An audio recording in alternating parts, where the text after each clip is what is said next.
Assalamualaikum warahmatullahi wabarakatuh.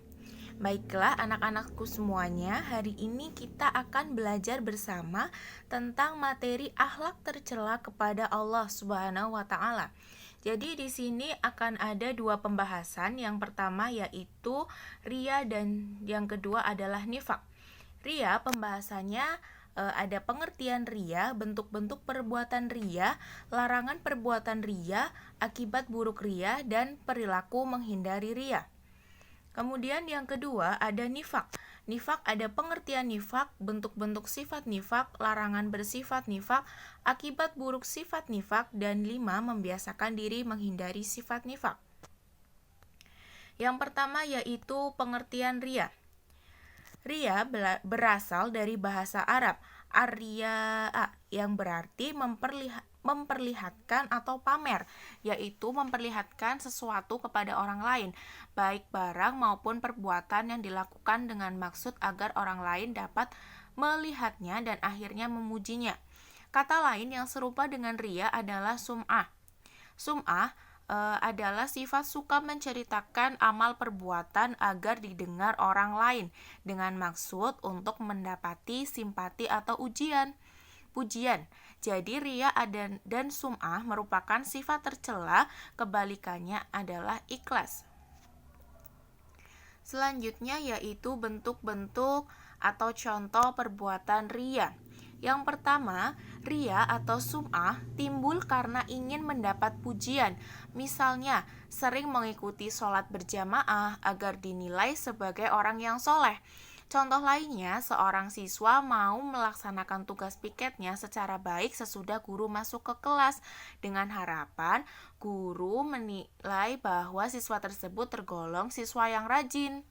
Yang kedua, ria atau sum'ah timbul karena kekhawatiran akan mendapatkan celaan dari orang lain. Misalnya, membayar zakat karena takut dibilang kikir atau pelit. Contoh lainnya, seseorang yang menyantuni anak yatim di hadapan orang banyak dengan maksud agar orang banyak dapat menilainya sebagai orang yang dermawan dan juga baik hati. Islam mendidik umatnya agar perbuatan yang baik yang dilakukan didasari dengan rasa ikhlas, yaitu dengan mengharapkan ridho dari Allah. Karena hanya perbuatan ikhlas sajalah yang akan diterima oleh Allah Subhanahu wa taala dan dijanjikan akan mendapatkan pahala daripadanya. Kemudian yang ketiga adalah larangan perbuatan riya. Larangannya itu terdapat di dalam Quran Surat Al-Baqarah ayat 264 yang artinya, wahai orang-orang yang beriman, janganlah kamu merusak sedekahmu dengan menyebut-nyebut dan menyakiti perasaan penerima, seperti orang yang menginfakkan hartanya karena ria atau pamer kepada manusia dan dia tidak beriman kepada Allah dan hari akhir. Perumpamaan orang itu seperti batu yang licin, di atasnya ada debu. Kemudian batu itu ditimpa hujan lebat, maka tinggallah batu itu licin lagi.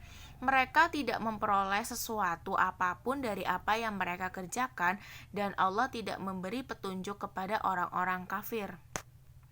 Yang selanjutnya yaitu surat Al-Maun ayat 1-7 yang artinya, tahukah kamu orang yang mendustakan agama? Itulah orang yang menghardik anak yatim dan tidak menganjurkan memberi makan orang miskin. Maka celakalah bagi orang-orang yang sholat, yaitu orang-orang yang lalai dari sholatnya, orang-orang yang berbuat ria dan enggan menolong dengan barang yang berguna. Kemudian yang selanjutnya akibat buruk bersifat ria. Ya, akibat buruknya itu menghapus pahala amal baik, mendapatkan dosa yang besar karena ria termasuk perbuatan syirik. Tidak selamat dari bahaya kekafiran karena ria sangat dekat hubungannya dengan kafir. Dan yang terakhir, kelima, yaitu perilaku menghindari ria. Bagaimana sih caranya? Yang pertama, kita harus melatih untuk beramal secara ikhlas walaupun sekecil atau sebesar apapun yang diamalkan. Yang kedua, kita mengendalikan diri agar tidak merasa bangga apabila ada orang lain yang memuji amal baik yang dilakukan. Yang keempat, menahan diri agar tidak emosi apabila ada orang lain yang meremehkan kebaikan yang dilakukan.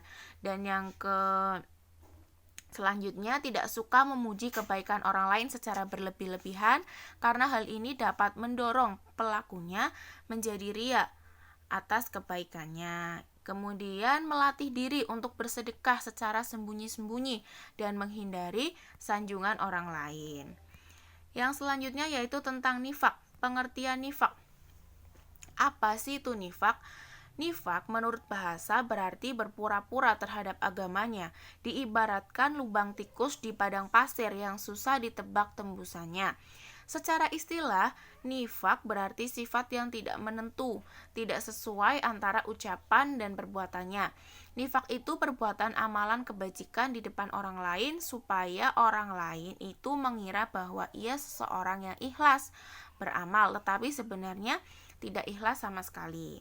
Kemudian bentuk-bentuk atau ciri-ciri sifat nifak. Yang pertama, sifat munafik yang dijelaskan dalam firman Allah dalam surat Al-Baqarah ayat 14 yang berbunyi, ciri-cirinya itu apabila mereka berjumpa dengan orang-orang beriman, maka mereka akan berkata, kami telah beriman. Tetapi apabila mereka kembali kepada setan-setan atau para pemimpin mereka, mereka berkata, sesungguhnya kami bersama kamu, kami hanya berolok-olok.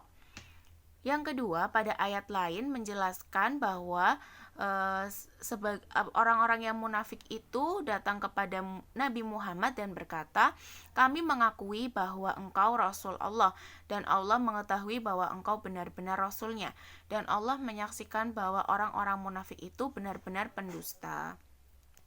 Kemudian dari hadis Al-Bukhari nomor 32, tanda-tanda munafik ada 3, yaitu berbicara dusta, apabila berjanji mengingkari, dan apabila dipercaya berkhianat. Yang ketiga, contoh sifat nifak pelajar. Ini yang harus dihindari ya bagi kita semua seorang pelajar. Yang pertama, seseorang mengatakan bahwa tugas PR-nya dikerjakan sendiri, padahal dikerjakan oleh temannya. Yang kedua, Andi terlambat membayar uang BP3. Ketika ditanya guru, Andi bilang belum diberi orang tuanya, padahal Andi sudah diberi setiap awal bulan. Akhirnya Andi ketahuan bahwa uangnya digunakan untuk jajan. Kemudian larangan bersifat nifak.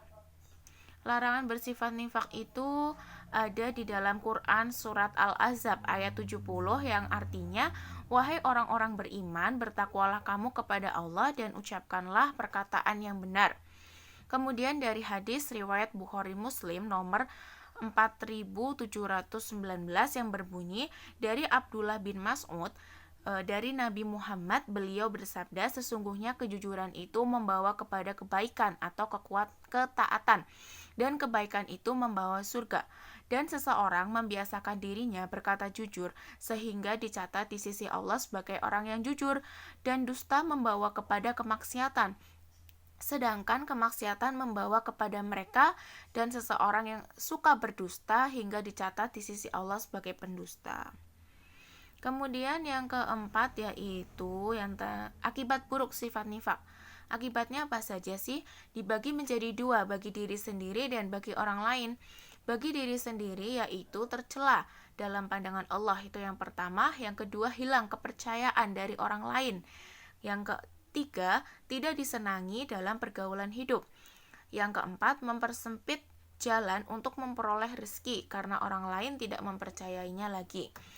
Kemudian bagi orang lain, dapat menimbulkan kekecewaan hati, dapat merusak hubungan persahabatan yang telah terjalin dengan baik. Yang kedua, membuka peluang munculnya fitnah karena ucapan dan perbuatan yang tidak menentu. Yang ketiga, mencemarkan nama baik keluarga dan masyarakat sekitarnya sehingga merasa malu karenanya. Dan yang terakhir yaitu membiasakan diri menghindari sifat nifak. Yang pertama, nifak merupakan larangan agama yang harus dijauhi dalam kehidupan sehari-hari. Yang kedua, nifak akan merugikan diri sendiri dan orang lain sehingga dibenci dalam kehidupan bermasyarakat. Yang ketiga, nifak tidak sesuai dengan hati nurani manusia, termasuk hati munafik sendiri. Yang keempat, kejujuran menenteramkan hati dan senantiasa disukai dalam pergaulan. Ya, baiklah materi yang sudah Ibu sampaikan. Jika ada pertanyaan, kalian bisa tanyakan ya. Assalamualaikum warahmatullahi wabarakatuh.